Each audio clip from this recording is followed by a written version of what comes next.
Mendoj që gjykata speciale permanent I ka shkelur të drejtat humanitare, të drejtat njerëzore të zotit Hashim Thaçi. Është e vërtetë që ati vetëm në kërkesën e 4 I është leju para 5 ditëve që të vijë dhe ta vizitoj babain e tij të shtrirë në spital për shkak të gjendjes së tij të rënduar shëndetësore dhe fatkeqësisht ai ditën e djeshme thjesht ka vdek. Mendoj që përveç kësaj gjykata tani më është një informatë që nuk I ka lejuar që të vijë ditën e sotme në varrimin e babait të tij dhe shkelje përsëri drastike drejtave të tij humanitare, drejtave njerëzore, sepse edhe Tribunali I Hagës për ish Jugoslavinë në raste të caktuara kur kemi pas pjesëtar të ushtrisë shqiptare të Kosovës dhe kur ka pas situata të njëjta apo të ngjashme I është lejuar që të vinë në Kosovë dhe të marrin pjesë në varrimin e antarëve të ngushtë të familjeve të tyre. Mendoj që arsyeja kryesore që gjykata ndoshta e ka pasur për mos ta lejuar zotin Thaçi që të vijë ditën e sotme, mund të jetë aktakuza e dytë, e cila ka direkt ndikim në aktakuzën e parë. Aktakuza e dytë është për pengim të drejtësisë apo për tentim në ndikim të dëshmitarëve dhe ajo që besoj sipas meje që është katastrofale është pranimi I fajësisë së disave prej tyre, të cilët janë të bashkakuzuar me zotin Thaçi. Dhe mund të jetë kjo arsyeja kryesore që ata kanë një frikë, themi edhe pse besoj të pabazuar, që mund të ketë tentativa të ndikimit në dëshmitar edhe në situata të tilla të cilat janë situata tepër të dhëmshme kur një person I cili gjendet për më tepër se 4 vite në paraburgim në Hagë që të mos I lejohet që të vijë në varrimin e babait të tij. Po, në fakt, gjitha këto arsye të cilat është duke I thonë,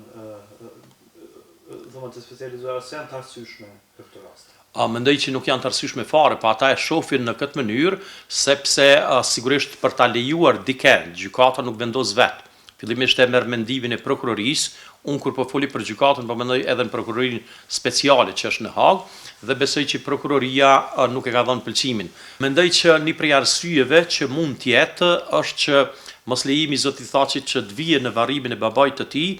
është pranimi I fajësisë së disave të cilët janë të bashkakuzuar në rastin e akuzës së dytë për zotin Hashim Thaçi e që ka të bëjë sipas gjykatës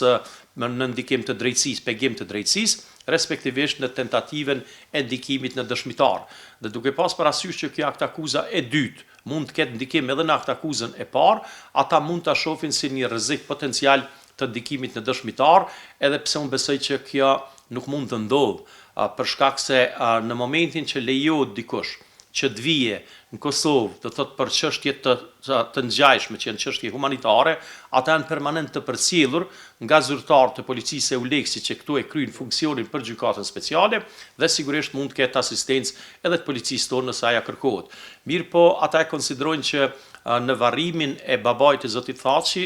ka me pas një numër masiv faktikisht të qytetarëve që do të marrin pjesë aty, që eventualisht edhe nuk mund ta kontrollojnë situatën në kuptimin e mentalitetit tonë që secili don me fol me te dhe që t'i shprehë ngushëllime gjë që është njerëzore, është shqiptare sepse ne të tillë jemi. Dhe mendoj që ne nuk duhet as nuk mund ta ndrojmë mentalitetin tonë në situata të tilla, mirë po gjykata e konsideron si një rrezik të jashtëzakonshëm të prishjes së provave në kuptimin eventual të tentativës së ndikimit në dëshmitar, gjë që tek ne nuk ndodh kurrë, për shkak se shprehja e ngushëllimeve është shprehja apo marrja e një pjese të dhimbjes për humbjen e babait të tij dhe jo që dikush merret me çështje procedurale për gjykimin që është duke zhvilluar në Hagë për këto dy çështje.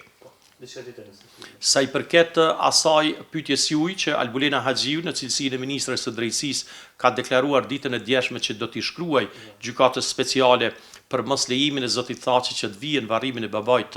të tij, mendoj që një